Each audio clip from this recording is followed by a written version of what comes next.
It's Pat Derby here, and I'm coming to you from ARC 2000, our sanctuary up in San Andreas, California, where we have had some weather.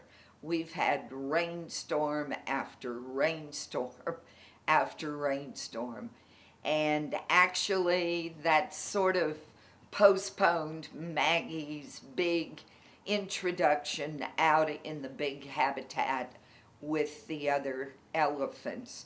We worry about mud, Maggie slipping in the mud, falling down, and all the others getting excited. So we're postponing it till we have at least a couple of weeks of good, warm, dry weather. Right now, it's a soggy mess. But boy, do they love that soggy mess. It is incredible. Because Maggie gets a little frustrated if the other four take off and leave her behind, we've opened up the other side of the fence, the big habitat, to her so she can go up the fence line with them. And the other day, Ed and I and one of our board members who runs cameras, we all went up and watched the girls. It was something to see. First of all, 71, Mara, Lulu, Ruby were sort of down the hill, but Ed and I came in from the top with a big bucket of bananas.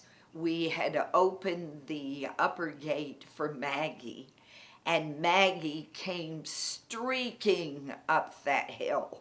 Well, the minute she did, the other four came up the other side, and it was so beautiful to see those big gray heads looming, coming up the hill.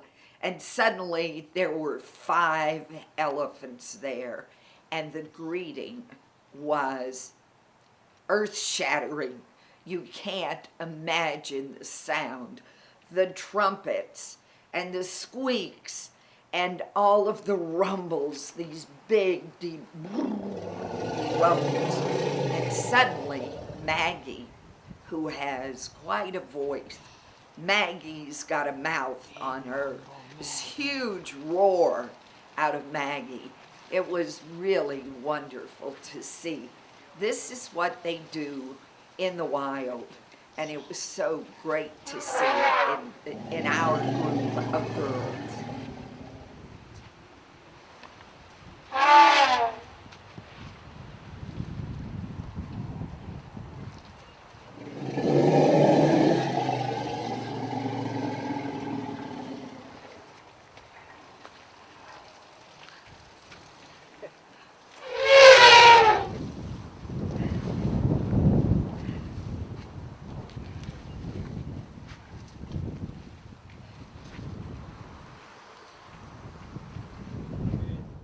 And then they walked all the way up to the top, and there was a lot of trunk touching through the gate, tons of trunk touching.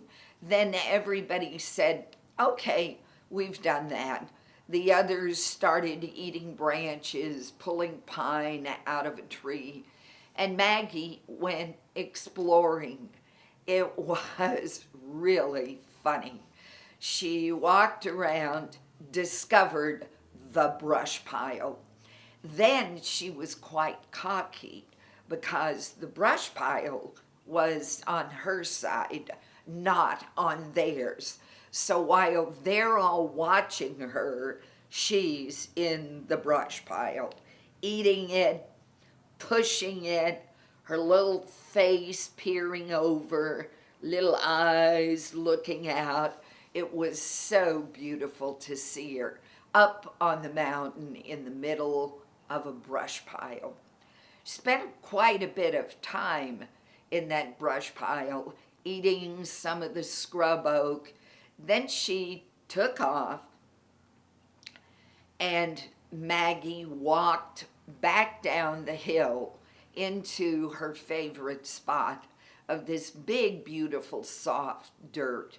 And she rolled, tusk, rolled, tusk. I was a little concerned.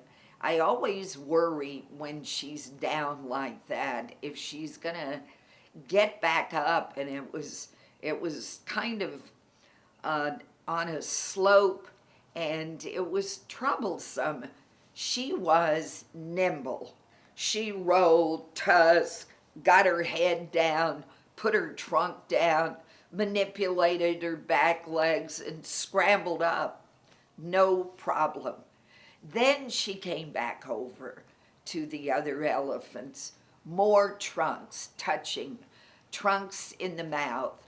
This is all the good part of it's called getting to know you.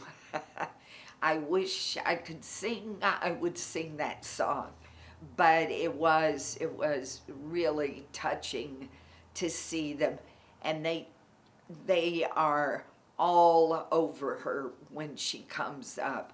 And then again, it was like, okay, enough of that. And off she went back to the brush pile.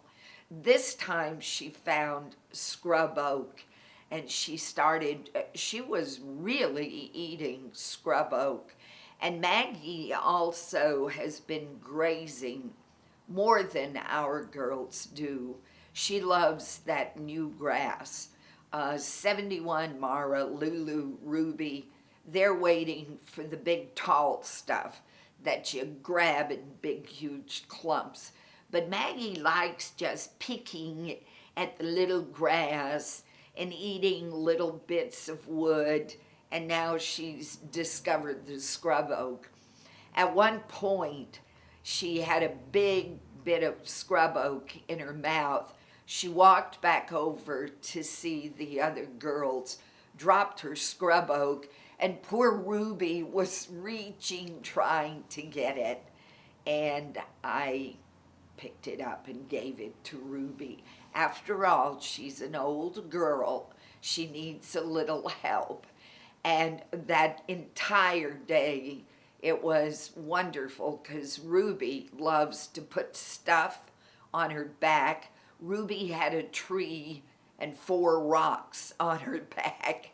Lulu carried a stick around for the entire day, got right in the middle of the group, and was so wonderful when you think of Lulu and what she was like when she came. It was so rewarding to see her up there right in the middle of everything, touching Maggie and moving in between 71 and Ruby. And it was just so gratifying. That's what makes all of this worthwhile, is just those moments when you see them and they actually look like elephants. And then back to Maggie. I mean, she was so cocky. She was all over the place. And her final little statement was she found a nice big tall bit of not quite a tree. Ed says scrub oak, I say tree. Not a big tree, but it was sticking up out of the ground. She put her trunk on it, pushed, pushed, pushed, and then pow, down it went. Maggie successfully killed her first tree. And that was the best ending for the day that we could ever imagine. After she killed the tree, she left it and ambled off.